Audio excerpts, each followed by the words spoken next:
What's up? I'm going to talk about how I grew my Twitter following from about 100 people in May 2023 to over 5,000, and that's as of August, late August, I'm at 5,200 people.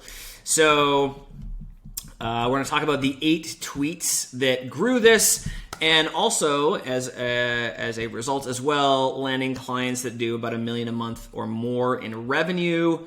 I'm booking about 10 calls per week from Twitter alone, and it's all from this one Twitter strategy. One of my tweets actually got almost 2,000 bookmarks on the tweet. So I'm going to talk about how I generate what these tweets are. I'm going to show you the actual links for these tweets. I'm going to share the strategy that I employ to find ideas for these, and you'll get it all, and how it all works, how it came to be. So here are my Hype Fury stats. This is from August 10th, and you see 5,194, and you see I started way over here in mid-May at just over 100 people, right? So the kind of fundamental strategy here is I'm going to talk about sales assets, and shout out to David Mendez for this concept. It is a concept, as far as I know from him, that he coined. So props to him. Thank you, David, and the whole Client Ascension team, and that. So what this is basically it's content that you create that's so good that it works really well organically. People love it, and there's like value in the thing. But then also it's a sample of your work, and people use that content, and some of those people will book calls with you and buy things and stuff like that. So I'm going to also talk about whether these assets, these like kind of auto DM assets, if they actually make money or whether they just grow like kind of junk followers, like low quality followers, right? And so do they actually bring in qualified followers? Do those people actually book? Do they actually book calls? And do you get cash as well? And then basically let's talk about how my process for figuring out what to make. As far as I know, I don't know if very many people on the internet can claim 2,000 bookmarks on a tweet. So hopefully you can get some ideas from what I do. And I'll talk about how much time I spend and the format that I typically do this in. For context, my name is Ryan. I have had basically zero social following for my entire life. I do business automation with my agency. We've got about 5 people, and if you think about like the typical guru social media influencer person, you're probably not thinking of like an engineer math nerd. You're probably thinking of a marketing person who's like a personality, and you're not really thinking of like sharing math stuff and math equations and techie stuff. Maybe you think of Mark Zuckerberg as being like a celebrity and famous, but Facebook, the product he invented, is 10 million times more famous than Mark Zuckerberg, right? And maybe there's things like, Elon Musk, like he's a bit of a personality, but at the same time, like there's lots more people that know about Tesla and such. And certainly before he started Tesla, he was like just a math dork, right? So this was honestly, this still is like a bit surreal for me. So if you've never been, I don't know, social media famous, trust me, I get it. Like I was the guy who had the highest math grade, and then in his 900 person graduating class, not the guy who was like, I was never like popular. So this is still like super weird, right?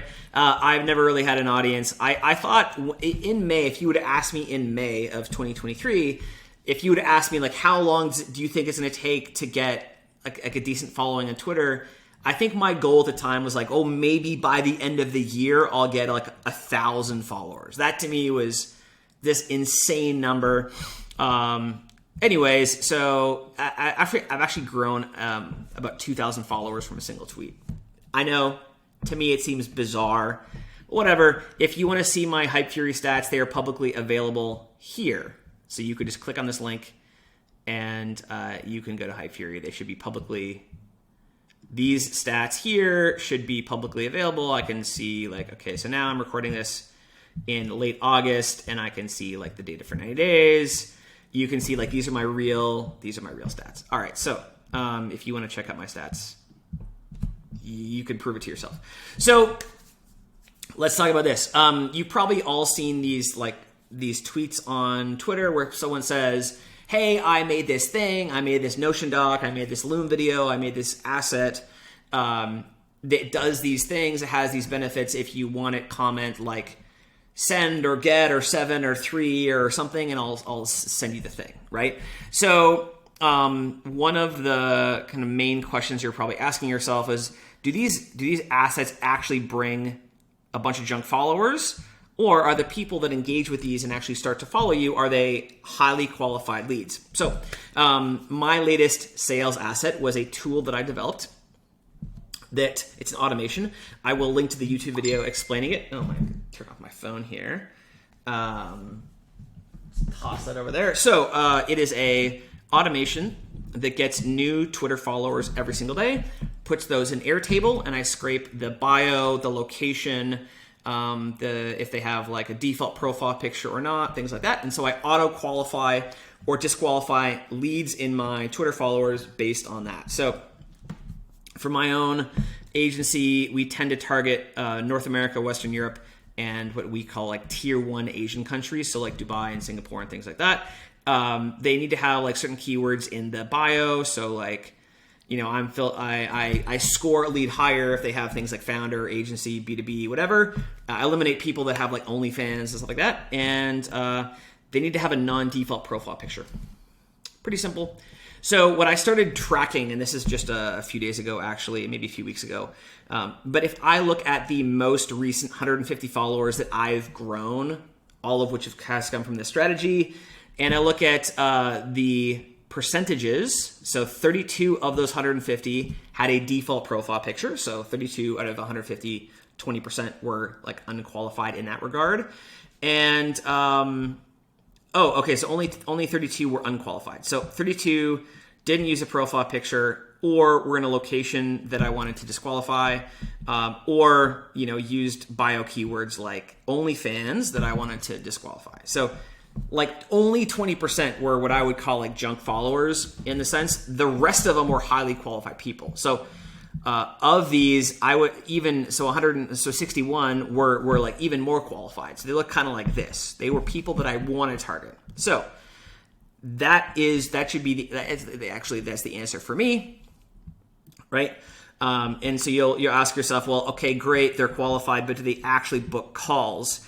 And yes, they do. So here's some examples of leads I've gotten from Twitter from this sales asset strategy. So you see, okay, they're doing 200K per month, etc. This company, actually, they do 1.3 million in revenue per month. And so we now work with them as a client.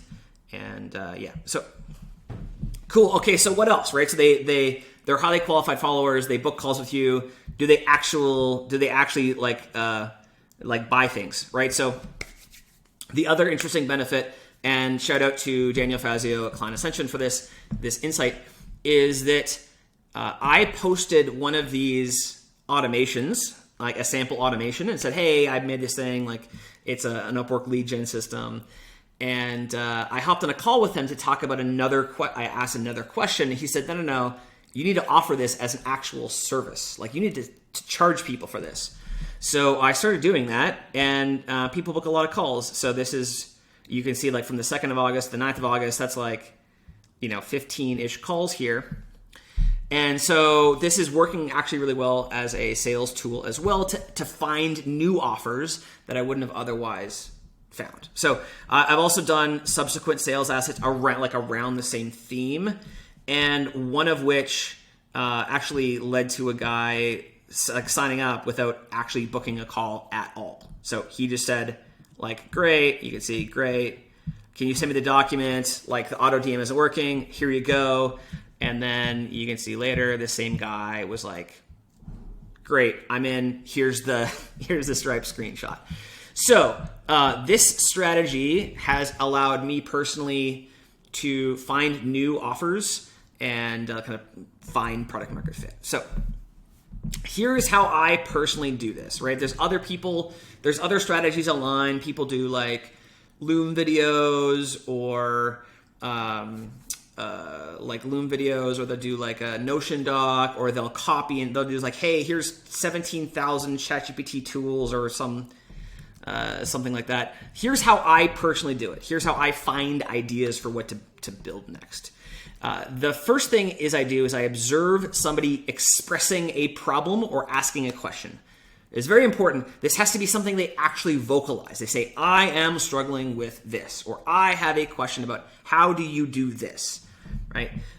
One of the things I observe is that people will solve problems that nobody is actually asking to be solved, right? So they will make a judgment call and say, well, their YouTube thumbnails suck. I'll make a guide on how to make. They should fix their YouTube thumbnails. Meanwhile, this person doesn't care about that, and they're not expressing the problem in that way.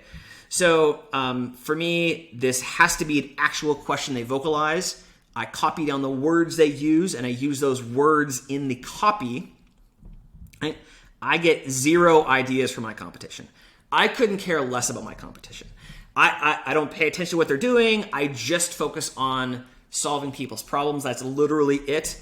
And this can be people in this coaching program I'm a part of called Client Ascension. This can be from clients, from friends, from sales calls. It has to be a vocalized problem that a person actually tells you they have. Okay. Then I solve the problem and I share the solution. And normally what I do is I'll do a Loom video. I'll do a Loom video just like this with a document or a screenshot or something like an automation in the Loom video. My copy always, not always, 99% of the time comes from the person's exact words they use. I will share some examples of that. I normally use a screenshot in the tweet to just fill up like screen real estate. Props to shout out to Dakota Robertson for that tip. Normally I record a Loom and upload to YouTube. And actually a couple times I will do the tweet before I actually record the Loom, just to be cheeky. Okay, so I used to use Hype Fury. Their auto DM thing seems to be broken now, but now I actually just post it in Twitter so that the initial tweet could be longer, because I want people to hit the expand thing and I want to have more like real estate for the copy. So that's what I do. My auto DMs now are not auto DMs; they're just DM DMs. Okay, so let's go over some examples of times when I did this. Like how did I come up with the idea for the sales asset? So how do you come up with ideas? So one time I was on a coaching call, and the coach, who's Cold Email Wizard, he was talking about this proposal he got about a YouTube video idea, and he was sort of like not complaining, but he was wondering like, oh, it would be nice if there was a way for ChatGPT to go to someone's website and figure out what they do and then generate a custom proposal for that person, right? And I basically just interrupted him during the coaching call and said, yeah, let me just do that for you. So his call, like I'm over in Europe, his call was at like 11 o'clock at night. So the next morning I spent like an hour doing the demo. I demoed it over a Loom video and a bunch of people really liked it. So that was my first ever sales asset. Took me from about 100 followers to about 400 followers, right? What I did is I used the same terms. Like I used the term ChatGPT, right? Going to a website. I could have used more technical knowledge. I could have said like, how do you use HTTP GET requests, regular expressions, and the OpenAI API and the Google Docs API to generate Google Docs? But again, I'm using the exact terms and the way of phrasing the question that he had used. Okay, so this video alone got me a 3K client. Okay, next idea, right? So a good friend of mine is a copywriter. He finds the majority of his clients through Upwork. He's done a 12K job for Microsoft through Upwork. It was a landing page. He's done about 200K on Upwork, right? And so we were talking one day, and he was sharing how he had a VA who was manually going and searching Upwork and applying for jobs. And me and another friend asked him, like, well, so like, how do you know how many jobs she's actually finding and how fast she is, and if she's like basically doing what you're paying her to do, right? Given that this was his number one lead source, we were like, well, like shouldn't you have some kind of like tracking in place to know for sure how many jobs are available, if she's applying for the right jobs or not? Like, you have no accountability on this person whatsoever. So I volunteered to help him out, right? I said, hey, like, let me figure this out for you. I figured out how to scrape Upwork for him and put all the jobs into a table and track it all automatically and have some accountability for his VA, right? And, his VA was like very unambitious, let's say. So then I shared a video, a Loom video, privately with a guy named Matt Johnson, who has an Upwork agency. And I was like, hey, Matt, like, made this thing. Here you go. Like, hopefully it's helpful to you. I basically thought nothing of it. I had no plans to make this like an actual offer. And I figured Matt would just like look at my Loom video and just steal my idea. That was the plan. I was like, hey, just, go for it, right? So a couple weeks later, I checked in with him and said, hey, like, how's that going? Do you want me to just do this for you? And so, just whatever. So he ended up hiring me to build it for his agency. And then this has gone on. This is the same automation has gone on to be like a mini SaaS product for me. So pretty cool. And then as well, my most popular one ever that grew my account by more than 2,000 followers was actually inspired by a client asking me, like, hey, can you share some examples of really good Upwork profiles? And I said, oh, no problem. Like, I can actually just hire somebody to do like a profile review for you. And he said, no, it's cool. Like, I'm really good at funnel hacking. I'll just give me the examples and I'll just copy what they're doing. So I thought, aha. So I made this sales asset that was like the kind of headline or the hook was how you funnel hack Upwork. So I made this like resource of all these profiles and said, hey, you can funnel hack these Upwork millionaires, and that's how it went. So that's how I do it, right? I literally just listen to people's problems or questions, solve the problem. Like, I make the solution to the problem. I share that publicly, and then my copy is just their words expressed as the opportunity. That's it. So, some notable sales assets. All of my sales assets get posted on my YouTube channel. Here is the link for my YouTube channel. You can also search for my most liked tweets here. Just click on this link, and this will bring up Twitter, or X now it's called. So you can see min replies is 100. You can see these are the actual, this is just like the list of the tweets, right? Okay. So, for example, May 30th, this was my first one. The headline was like, I made an automated Upwork lead gen system. Clients are closing 6K deals with this. This was the link to it, right? You can see the actual tweet if you go here. So you can see, okay, so we have 30,000 views, 107 bookmarks. I thought this was awesome at the time, and then it just went up and up and up from there. All right, so you can see how many followers I gained by looking at this graph and sort of correlating the dates, okay? This one was really good. It was like, I called it like an Upwork SEO ranking hack. This one, talking about real estate, right? All of these were Loom to YouTube videos. This one was the one here, July 26th. This one were really, really well. I built an Upwork funnel hacking tool that finds all $1 million profiles, all US based, all $50 per hour for any niche, right? This one, I should. Oopsie. So let's see. This one was crazy. You can see, like 1,900 bookmarks, 1,600 likes, 300 reposts. Wow, 6 quotes. This one worked very, very well. And then this one was my latest one, actually. So I talked about there was no document for this. I just did a demo of the actual software. And so this one gave me 200 followers. This one gave me 2,000. So every one is a bit different. But I probably will make this into a paid product pretty soon for this one, potentially, if people are interested. So, and of course you can correlate the stuff here. So, hope you enjoyed this video. what you can see and copy my format here. You can see, just copy this, right? But I think the biggest thing, if I were to like summarize it, my biggest thing is this strategy here, right? Of step one, you have to observe someone's actual question. I don't copy my competition. Couldn't care less what they're doing. I don't do it, right?